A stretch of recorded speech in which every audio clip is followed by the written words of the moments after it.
ये बजट पूरे देश के लिए एक संतुलित बजट है जिसमें 4 स्तंभ हैं।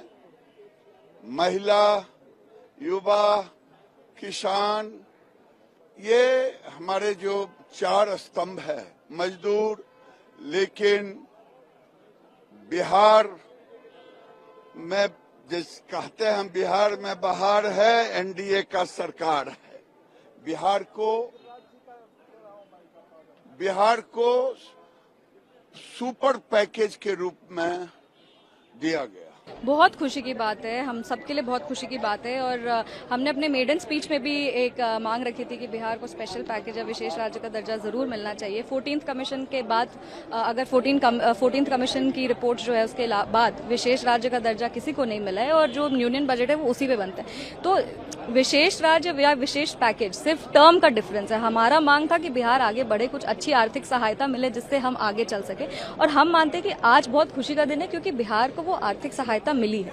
अगर वो आप इंफ्रास्ट्रक्चर देखें जिसमें 26,000 करोड़ का इन्वेस्टमेंट है, या आप विद्युत विभाग देखें जिसमें भागलपुर में 2400 मेगावाट का 21,000 का प्रोजेक्ट पावर प्लांट तैयार हो रहा है। इसके अलावा अगर आप फ्लड मिटिगेशन को देखें, क्योंकि बिहार फ्लड प्रोन है, नॉर्दर्न बिहार में बहुत बाढ़ की समस्या रहती है, फ्लड मिटिगेशन के लिए 11,500 करोड़ रुपए दिया गया है। इसके अलावा विमेन लेड डेवलपमेंट है, बेरोजगारी का जो मांग था जहां वहां पे युवाओं का प्रतिनिधित्व करते हैं, महिलाओं का प्रतिनिधित्व करते हैं, तो रोजगार बढ़ाने के लिए सरकार ने कदम लिया है। जिस तरह से एम्प्लॉयर और एम्प्लॉय रिलेशनशिप को मजबूत करने के लिए उन्होंने प्रावधान बनाए हैं। इस बजट में बहुत खूबसूरती से बिहार के टूरिज्म को आगे लेके जाया गया है।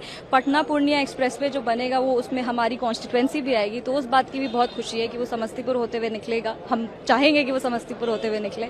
इसके अलावा आप देख सकते हैं कि जिस तरह से राजगीर, गया, बोध गया, नालंदा पे फोकस है टूरिस्ट विभाग का, तो ये सारी चीजें हम मानते हैं कि इससे बिहार बहुत आगे बढ़ेगा, विकास की गति को और रफ्तार मिलेगी और बहुत मजबूती से नए इन्वेस्टमेंट, नए इंफ्रास्ट्रक्चर और जो रोजगार का वहां समस्या था, ये सब को हम लोग ये सारी समस्याओं से डील करते हुए हम लोग आगे बढ़ेंगे। अगले 5 साल में पूरा चेहरा बदल जाएगा बिहार का, लग रहा है। बिल्कुल बिल्कुल। अब हम लोग सब जितने भी लोग आज इस बार सदन में चुन के आए, सबकी यही मांग थी कि नहीं, बिहार लगातार मजबूती से एनडीए के साथ खड़ा है। और हम मानते हैं कि हमारे यशस्वी प्रधानमंत्री श्री नरेंद्र मोदी जी ने हमारी आवाज को सुना, बिहार की आवाज को सुना। उनके लिए तहे दिल से उनको हम आभार प्रकट करते हैं और हम यही चाहेंगे कि आने वाले समय में बिहार जब एनडीए के साथ मजबूती से खड़ा रहेगा, एनडीए भी बिहार के साथ उतनी ही मजबूती से खड़ा रहेगा। बिहार में निश्चित रूप से बहार है या फिर से एनडीए ही सरकार है और रहने वाली है। और इसके लिए जो भारत सरकार ने जो दिल खोल करके बजट में जो बिहार के विकास के लिए किया है, मैं सबसे पहले देश के यशस्वी प्रधानमंत्री जी का, देश के वित्त मंत्री जी का, मैं हृदय से बिहार के एक सांसद होने के नाते मैं बधाई करता हूं, धन्यवाद करता हूं। कोई ऐसा क्षेत्र नहीं है बिहार के विकास का जिन्होंने उसमें कहीं कोई कोताही करने का काम किया हो। चाहे वह पीएमजेएसवाई की रोड की बात हो, चाहे वह बोधगया की बात हो, चाहे नालंदा के टूरिज्म की बात हो, चाहे इंफ्रास्ट्रक्चर हर क्षेत्र में मेडिकल कॉलेजों की बात हो, या सारे चीजों में जिस तरीका से बिहार के प्रति भारत सरकार ने जिस तरीका से दिल खोल करके बजट में व्यवस्था किया है, इसके लिए मैं बार बार बिहार वासियों की तरफ से, अपने क्षेत्र महाराजगंज की तरफ से, महाराजगंज वासियों की तरफ से मैं केंद्र सरकार का, माननीय प्रधानमंत्री और माननीय वित्त मंत्री जी का हृदय से बधाई करता हूं, हृदय से धन्यवाद करता हूं। किसी भी राज्य को विशेष राज्य का दर्जा मिलना लगभग नामुमकिन के करीब हो गया था। इस बजट में बिहार फर्स्ट, बिहारी फर्स्ट को भी धरातल पर उतारने के प्रावधान दिए गए हैं, बढ़ावा देने के लिए प्रावधान किए गए हैं। जिस तरीके से बाढ़ की एक बहुत बड़ी समस्या जिससे हम लोग हमेशा दशकों से हम लोग परेशान रहे हैं, उसके भी समाधान का जिक्र इस बजट में किया गया है।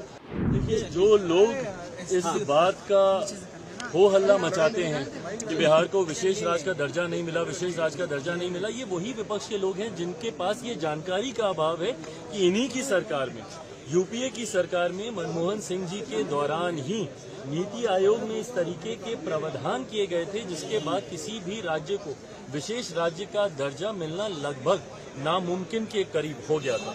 बहरहाल हम लोग की मांग रही थी कि जब तक विशेष राज्य के दर्जे का दर्जा हम लोग को नहीं मिलता, स्पेशल पैकेजेस हम लोग को दिए जाए। मैं धन्यवाद करूंगा मेरे प्रधानमंत्री आदरणीय नरेंद्र मोदी जी का, मैं धन्यवाद करूंगा हमारी वित्त मंत्री आदरणीय निर्मला सीतारमण जी का कि उन्होंने बिहार को जिस तरीके से स्पेशल पैकेजेस देकर, और मेरे लिए बिहारी होने के नाते खुशी की बात है, और मेरी पार्टी लोक जनशक्ति पार्टी रामविलास ने हमेशा बिहार फर्स्ट बिहारी फर्स्ट के विजन के साथ आगे बढ़ने का काम किया है। इस बजट में बिहार फर्स्ट बिहारी फर्स्ट को भी धरातल पर उतारने के प्रावधान दिए गए हैं। जहां एक तरफ इंफ्रास्ट्रक्चर इसमें मजबूती देने का काम किया गया है, वहां पे ब्रिजेस बना के, वहां पे क्या कहते हैं मेडिकल कॉलेजेस की बात हो, वहाँ पे एयरपोर्ट्स की बात हो, तो जहाँ एक तरफ बिहार के इंफ्रास्ट्रक्चर को मजबूत किया गया है, वहीं वहाँ की अर्थव्यवस्था को मजबूत देने के लिए वहाँ पे अलग अलग राज्यों में गया हो, राजगीर हो, अलग अलग राज्यों में जिस तरीके से टूरिज्म को भी वहाँ पे बढ़ावा देने के लिए प्रावधान किए गए हैं, जिस तरीके से बाढ़ की एक बहुत बड़ी समस्या जिससे हम लोग हमेशा दशकों से हम लोग परेशान रहे हैं, उसके भी समाधान का जिक्र इस बजट में किया गया है। तो मैं मानता हूं बिहारियों के लिए ये बहुत खुशी की बात है और पूरी बिहार की जनता प्रधानमंत्री जी का धन्यवाद करेगी। बट ओवरऑल भी अगर इस बजट को देखा जाए तो पूरी तरीके से समावेशी बजट है। पिछले 10 सालों में भारत की अर्थव्यवस्था, एक मजबूत अर्थव्यवस्था का लाभ हमारे समाज के हर वर्ग को मिले, युवाओं को मिले, महिलाओं को मिले, किसानों को मिले, मध्य वर्ग के लोगों को मिले, इस बात का ध्यान भी इस बजट में रखा गया है। मैं मानता हूं कि एक बजट, ऐसा बजट जो युवाओं से जुड़ी सबसे बड़ी समस्या बेरोजगारी का भी जिक्र करता है। एमएसएमई सेक्टर को जिस तरीके से मजबूती देने की बात की गई है, इसमें एमएसएमई सेक्टर एक रीढ़ की हड्डी है हमारे देश की अर्थव्यवस्था को लेकर। तो मैं मानता हूं कि विकसित भारत के निर्माण में ये एक मजबूत नींव की तरह इस बजट को देखा जा सकता है। लेकिन आखिरी सवाल कि आप कह रहे हैं समावेशी बजट है, सारे सांसद जो निकले विपक्ष के वो तो कह रहे हैं आंध्रा बिहार का बजट है, ये सरकार बचाने वाला बजट है। इन लोगों को अगर अपने राज्य में अगर गरीब नहीं दिखते, अपने राज्य में अगर इनको किसान नहीं दिखते, अपने राज्य में इनको मध्य वर्ग के लोग नहीं दिखते, अपने राज्य में इनको महिलाएं नहीं दिखती या युवा नहीं दिखते, तो मैं इनकी सोच के ऊपर कोई टिप्पणी नहीं करूंगा। जब इस वर्ग का जिक्र किया गया तो इस वर्ग से आने वाले हर व्यक्ति, भले वो किसी भी राज्य में रहता हो, उसकी सुविधा का जिक्र किया गया। जब आम आदमी की आमदनी को बढ़ाने का बचाव को, जो वो बचत करता है, उसको बढ़ाने का जिक्र किया, तो ये हर राज्य के व्यक्ति का जिक्र किया गया। पर अगर इसमें उनको उनके राज्य का जिक्र नहीं दिखता तो ये उनकी सोच है।